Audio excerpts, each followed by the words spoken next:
Hola, ¿cómo están? Espero que todos estén muy bien. Recuerden que seguimos con este temario del curso básico de producción musical y hoy nos toca entrar con el tema de micrófonos. Los micrófonos son transductores que cambian la energía sonora a energía eléctrica. Y hay diferentes tipos, entonces vamos a verlos. El primero que nos interesa describir es el micrófono dinámico. Es de los más robustos, su construcción es muy sencilla y por lo tanto es un micrófono que se puede decir que es barato. Existen obviamente calidades, pero en sí, por su forma sencilla de construcción, no son tan caros. ¿Cómo funcionan? Bueno, pues tenemos la entrada del sonido que mueve una membrana que viene pegada a un embobinado. Hay un imán fijo y al moverse este embobinado genera un flujo eléctrico. Eso es un micrófono dinámico. Características. Son micrófonos que responden a frecuencias de 50 Hz a 10 kHz. Entonces están muy pensados para las frecuencias medias, que es donde se comportan de mejor forma. Sin embargo, tienen ese problema que no captan muy bien los agudos y no captan muy bien los graves. El siguiente de la lista es el micrófono de condensador. Este micrófono, como su nombre lo indica, contiene un condensador internamente. A diferencia del dinámico, que funciona de forma directa simplemente conectándolo, este micrófono nos va a requerir una fuente externa de energía que la conocemos como Phantom Power, porque las láminas tienen que estar cargadas y a la hora de juntarse o separarse va a generar un flujo eléctrico que nosotros ya la vamos a leer como la señal de audio. Son muy sensibles a la presión sonora y también son muy sensibles a la temperatura del medio ambiente. Por lo tanto, son micrófonos que son más caros en su construcción. Son muy buenos porque tienen un rango de frecuencia de 20 a 20 kHz. Sin embargo, al ser un micrófono muy sensible, requiere ciertos cuidados y utilizaciones especiales. El siguiente en la lista es el micrófono de cinta. Este micrófono, digamos que es muy parecido al micrófono dinámico porque también tiene un embobinado y tiene un imán. Sin embargo, esta cinta que vemos aquí en la parte del medio, que es la que nos va a generar la corriente eléctrica que vamos a identificar como audio, es un micrófono muy caro, tiene una respuesta muy pobre en la parte de los agudos y al ser una lámina, pues es un micrófono que normalmente tiene figura 8. Eso quiere decir que recibe el sonido por la parte de atrás y por la parte de adelante. Son muy sensibles a los voltajes, muy sensibles al ruido eléctrico y muy sensibles a la temperatura ambiente. Entonces son micrófonos muy buenos, pero son micrófonos difíciles de manipular. Existen otros micrófonos como el de cristal, el de carbón, el piezoeléctrico, que tienen otras facultades y otras formas de capturar el sonido y pasarlo a audio. Sin embargo, no vamos a hablar de ellos porque son micrófonos que no son tan utilizados en el estudio. Los que más utilizamos son dinámicos, condensadores y un porcentaje muy bajo, los de cinta. Ahora veamos su directividad, que para eso vamos a echar mano de un diagrama polar, que es el que tenemos en pantalla. Hablemos del omnidireccional. Es un micrófono que tiene máxima sensibilidad para todos los sonidos y no tiene ninguna parte de rechazo. El siguiente es el bidireccional o figura 8. Como podemos ver en el diagrama polar, genera esta figura como un 8, tiene estas bandas de rechazo y estas bandas donde captura el sonido. Ahora tenemos el cardioide. Como pueden ver, tiene una banda de rechazo en la parte de atrás y en la parte de adelante captura bastante bien. El supercardioide, que es igual que el cardioide pero con una pequeña colita en la parte de atrás. Eso quiere decir que sí va a capturar sonido en la parte de atrás y en la parte de adelante. Hipercardioide es más cerrado al cardioide y al supercardioide y tiene más pronunciada esta colita de atrás. Pero es importante conocerlo cómo se ve en una gráfica tridimensional. El primero es el omnidireccional. Como vemos, es una esfera casi perfecta y no importa por dónde venga el sonido, lo va a capturar de forma igual en cualquiera de sus partes. El supercardioide, que tenemos el cardioide en la parte de enfrente y esta pequeña colita en la parte de atrás. El hipercardioide, si se dan cuenta, es más cerrado y tiene aquí su colita más pronunciada. El cardioide, en la parte de atrás tenemos rechazo y en la parte de adelante captura. Y la figura 8, como podemos ver, pues tenemos estos dos cardioides o estas dos esferas a los dos lados del micrófono, y en esta parte tenemos esa banda de rechazo. Ahora hablemos de la respuesta en frecuencia, que no es otra cosa que un barrido frecuencial de 20 a 20 kHz a un mismo nivel sonoro, y para ver cómo se comporta el micrófono y cómo va captando.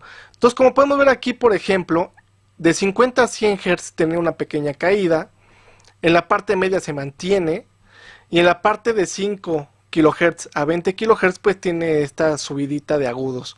Cada micrófono tiene una respuesta en frecuencia y es importante conocerla. Recuerden que este dato también se conoce como la fidelidad del micrófono. ¿Por qué? Porque mientras más fidelidad tenga, quiere decir que va a atenuar o a aumentar menos las frecuencias y va a ser lo más plano posible. Los micrófonos de condensador tienen mayor fidelidad que los micrófonos dinámicos y que los micrófonos de cinta. Otro dato importante es la sensibilidad del micrófono. La sensibilidad está dado por la cantidad de presión sonora que recibe y la cantidad de corriente eléctrica que nos entrega. Mientras mayor sea la cantidad de corriente eléctrica, muchísimo más sensible va a ser el micrófono. Los micrófonos dinámicos a una presión sonora de 1 pascal normalmente van a entregar de 1 a 2 milivolts, mientras que el micrófono de condensador a la misma presión sonora nos puede entregar por el orden de 20 milivolts. Si se dan cuenta, es una cantidad muy considerable de corriente eléctrica que nos entrega el micrófono de condensador. Otro dato importante es la impedancia de salida del micrófono. En efectos prácticos, mientras menor sea la impedancia del micrófono, más corriente eléctrica nos va a entregar a la hora de conectarlo a un preamplificador.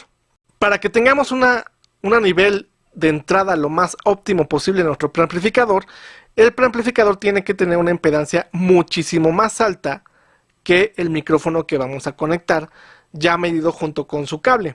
Otro dato importante de nuestro micrófono es la distorsión. Lo deseable es que el micro tenga la menor distorsión armónica.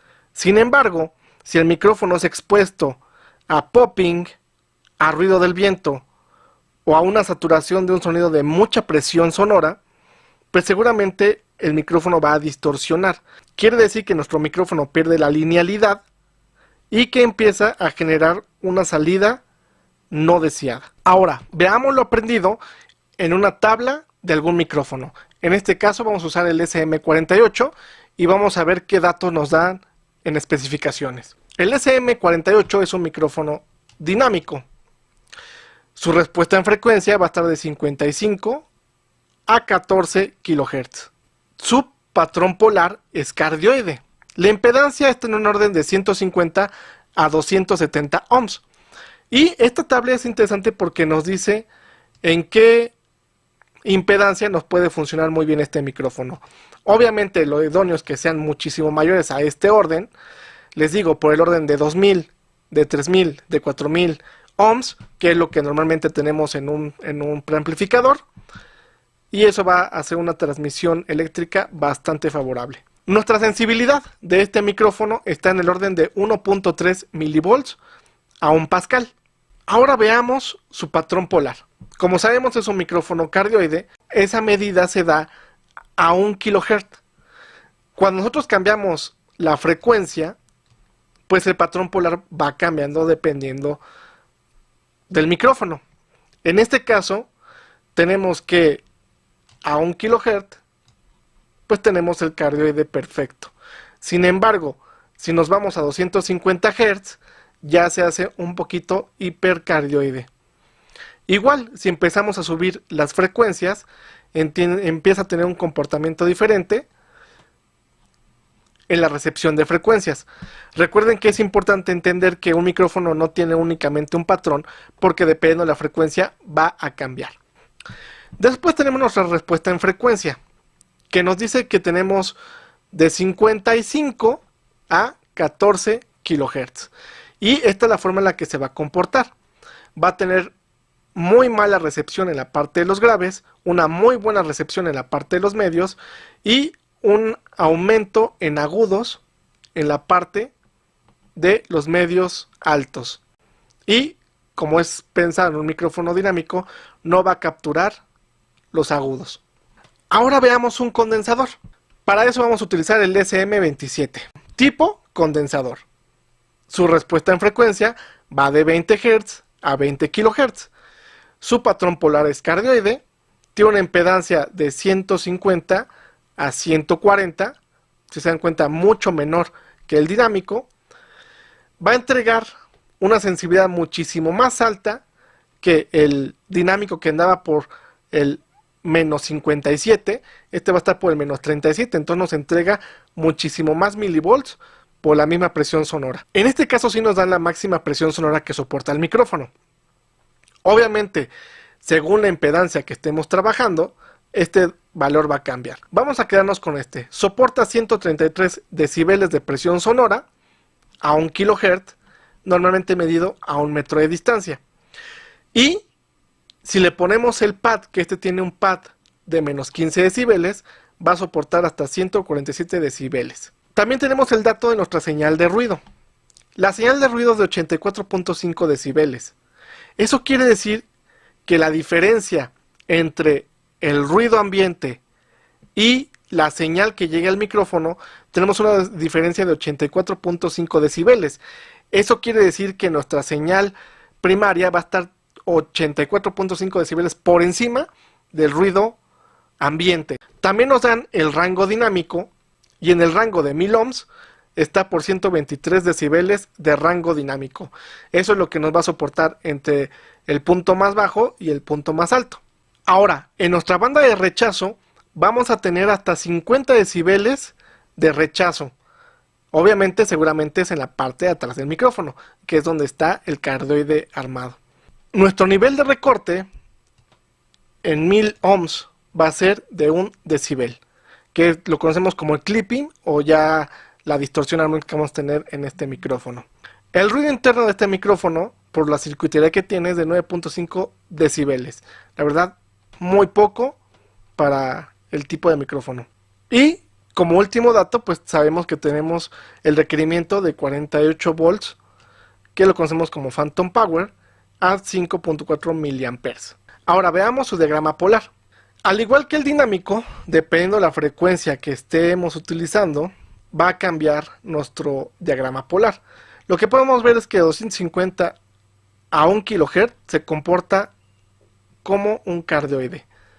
Y aquí cuando empieza a cambiar es de los 10.000 kHz en adelante, empieza a convertirse en un hipercardioide. Sin embargo, la verdad es que es muy consistente, a diferencia del dinámico que acabamos de ver. Su respuesta en frecuencia. Tenemos de 20 a 20 kHz. Y como podemos ver, tenemos esta respuesta.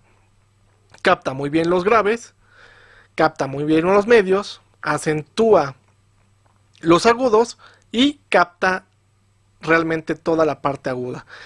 Esto que nos está dando aquí es el factor de proximidad.